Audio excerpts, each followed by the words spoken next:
Ian, Austin, congratulations. Your hard work has paid off, and you guys are moving into the third and final round of this supersized competition. In this final round, you're going back to your home forges for 4 days to build an iconic weapon from history. Bladesmiths, we want you to build this. The Japanese greatsword. The Japanese greatsword rose in popularity during the 14th century.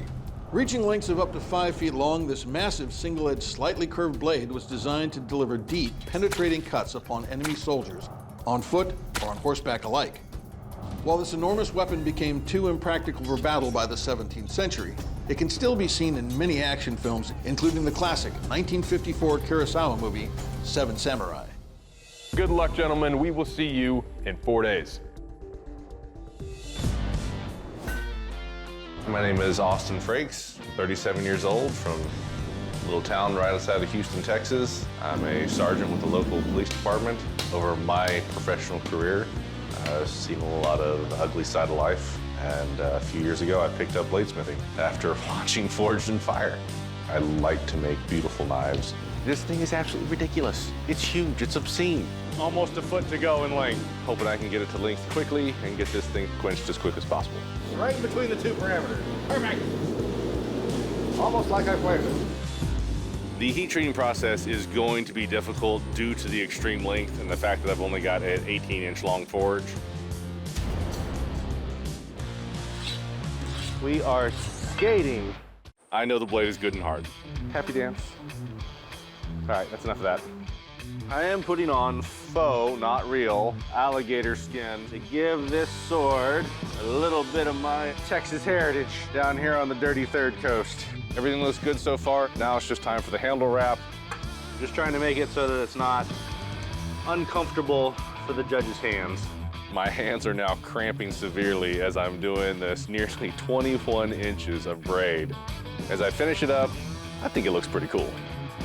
It just needs an edge, and then it's test time. I did grind the blade thin, and I'm hoping that the lighter weight and the thinner profile will help it cut better while still being thick enough to retain its edge during the damage test. Whoa!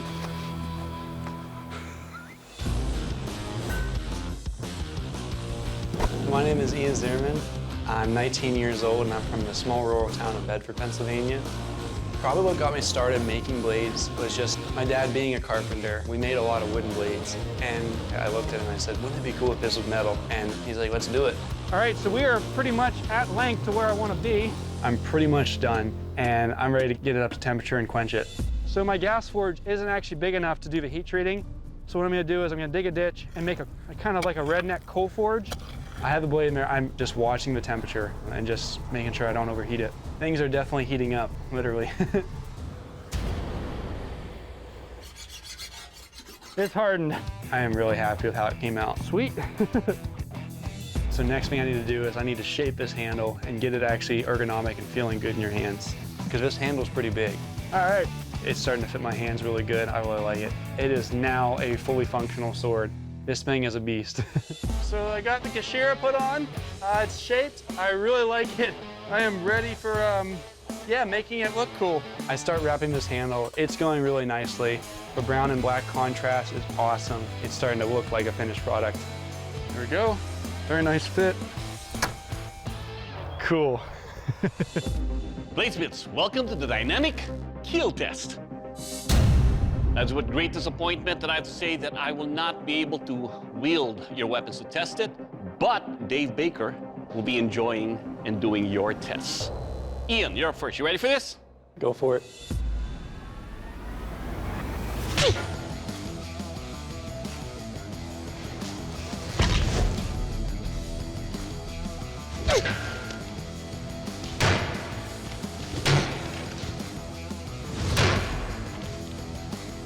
Gosh.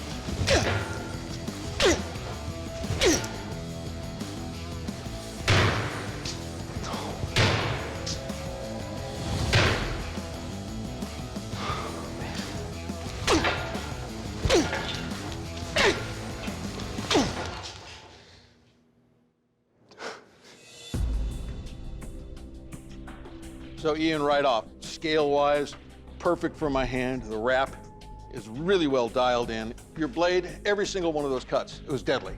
Your edge is still a razor blade. It lost no edge whatsoever. Nicely done. Thank you. All right, Austin, you ready? Yes, sir.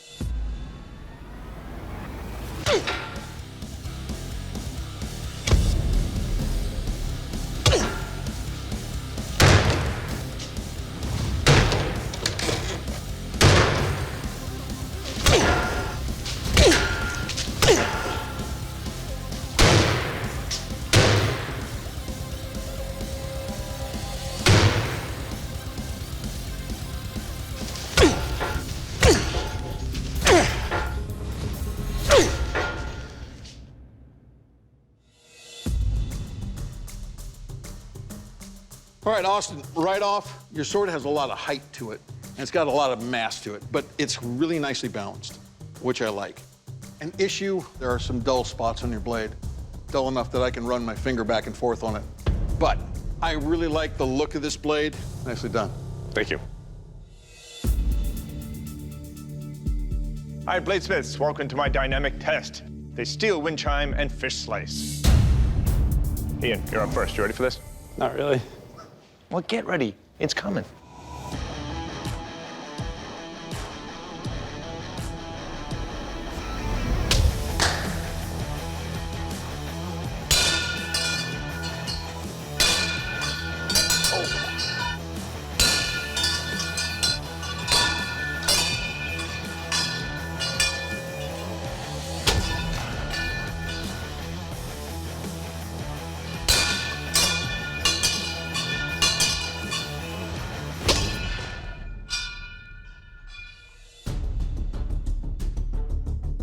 All right, Ian, first things first, I'm impressed. This edge doesn't really show much of any indication that it had been smashed into steel wind chimes. You know, you can see the cuts on all these fish are nice and clean. The handle wrap is really comfortable. The dimensions are good. All in all, nice job. Thank you. All right, Austin, you're up, man. How you feeling? Let's get it over with. All right.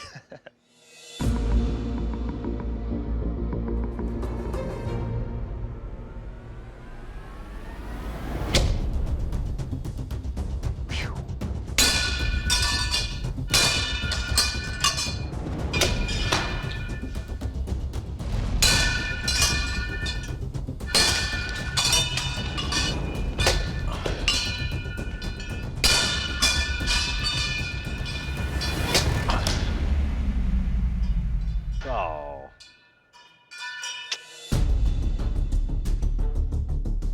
All right, Austin. Well, you're all in one piece. Well done.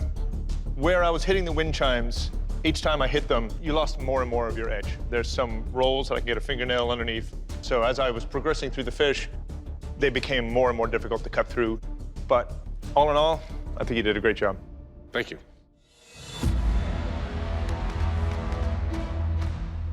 The Bladesmiths, you both impressed us the entire competition, but at the end of it, only one of you can come out on top, earning the title of Forge and Fire Champion and a check for $10,000. Today's Forge and Fire Champion is Ian. Very well done. Austin, unfortunately, your blade did not make the cut, and Doug's going to tell you why. Austin, what it came down to is the dulling you took during our test, it just underperformed on the dynamic kill and sharpness test, and those are the reasons why you didn't win today. I agree completely.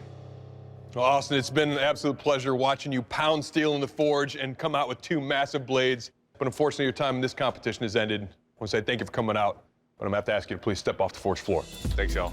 I don't like to lose, but Ian's a great guy to lose to. That definitely makes it easier. Well, Ian, congratulations, man. That makes you a Forge and Fire champion. You'll be getting a check for $10,000. Very well done. I'm still kind of in shock, still a little shaky, but really excited though, really thankful. How you feeling, bud? Pretty good. Thank you guys. The amount of people that I've met, knowing what I can do in such a short amount of time, I learned so much.